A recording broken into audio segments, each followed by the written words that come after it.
They say what goes up must come down. No one ever talks about things going the other way.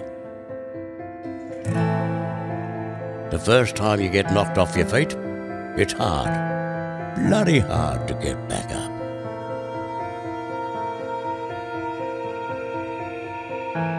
After a while you get used to it. Standing back up becomes easier than breathing. You don't even notice the obstacles anymore. You buckle up, you press on. You fight for each step forward until the fight is all you've ever known.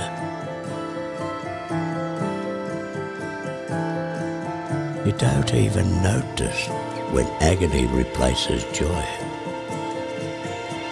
Or love.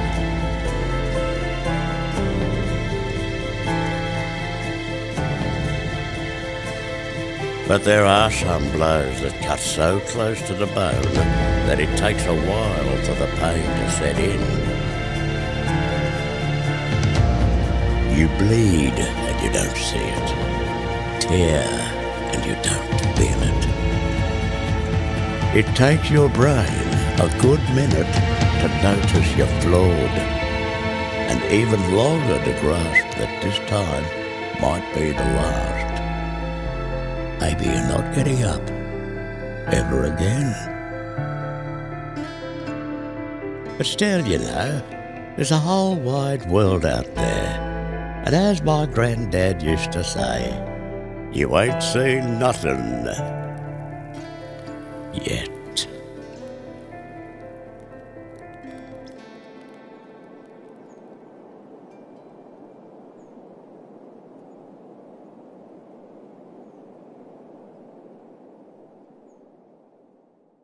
We're here with Luke from Drop Bear Games in the PAX Indie Showcase.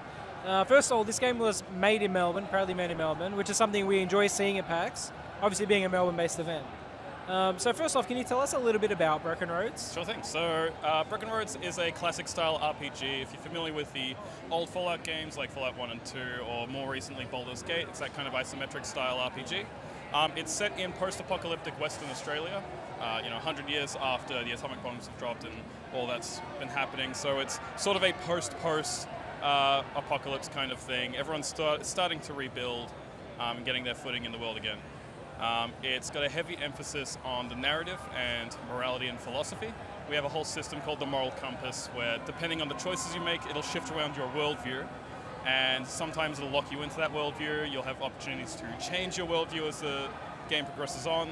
And we want to emphasize that there's like no right or wrong, no good or evil, just the actions you make and the consequences that come with them. So what kind of challenges, because obviously we've seen recently with PAX, especially with like the indie games, all different kinds of game genres, all different kinds of game styles. What kind of challenges did you have, I guess, trying to make a game like this kind of popular when games like this haven't really been mainstream in, say, like 20 years? Yeah. Like, what kind of challenges did you face, just generally, trying to market a game like this in today's environment? So our founder, Craig Ritchie, he fully believed that there was an audience for classic-style RPGs. And, with the release of stuff like Disco Elysium and now Baldur's Gate, it's really brought the genre into the limelight. So I think the biggest challenges were managing to market ourselves enough to find funding with a publisher. And thankfully now that we have, they've been able to provide us a lot of good marketing opportunities. We demoed here at PAX in 2019 and that gave us a lot of reception. And at Gamescom last year as well, we got a lot of wish lists, and it's generally just been a really good marketing push in the last couple of years. Especially, like, it must be hard if you're an independent studio trying to make a game like this, specifically because it's so narrative heavy, story driven. Obviously that takes a lot of time and effort. It's not something you can just knock out very quickly. So, like, obviously the game seems to be coming out on PC and Xbox this year. Like, how many years has it been, or how long did it take you from, I guess, just the start, like pre-production, the start of the design concept, until now? Like, how long has your journey been for this game? So the game started production in early 2019.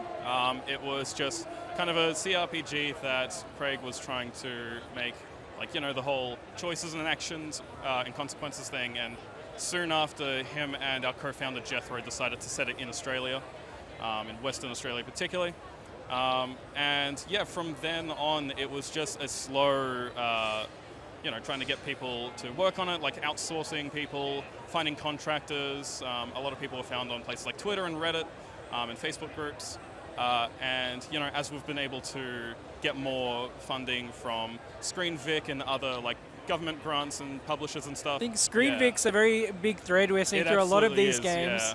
Yeah. So Victoria does it well, I suppose. Yeah. Speaking of seeing the game is set in Australia, what kind of, I guess, interesting challenges or unique opportunities does that kind of, what flavour does that give the game? Like, why choose Australia instead of, say, a nondescript location somewhere else, or America, or somewhere with maybe a little bit more broad appeal to, like, I guess, a more global audience? Yeah. Well, it's one of the reasons is because, like, Australia is kind of known for its like beautiful environments, even if a lot of it is like red dust and deserts and that kind of thing. There's still a lot of greenery that can be found even in Western Australia. And it's kind of a unique setting because it's kind of rare you actually find many games and media like set in Australia. Yeah. Even with stuff like Mad Max, it being set in Australia kind of, in my opinion, got a little less relevant as like Fury Road came along and stuff. Yeah, that's true.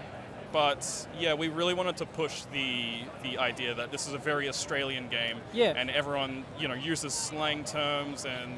Because we don't get that much kind of local media in a video game kind of context, really. So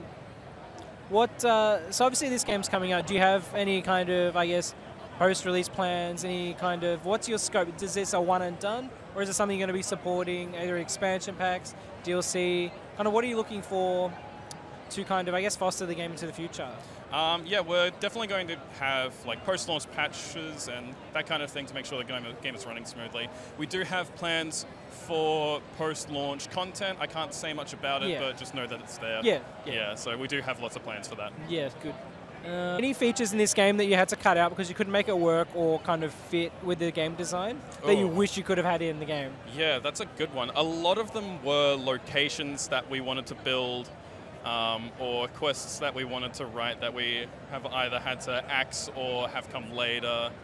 I feel like there definitely were a lot of like mechanics that we wanted to implement. Maybe some like, the skills and attribute system has been reworked a couple of different times.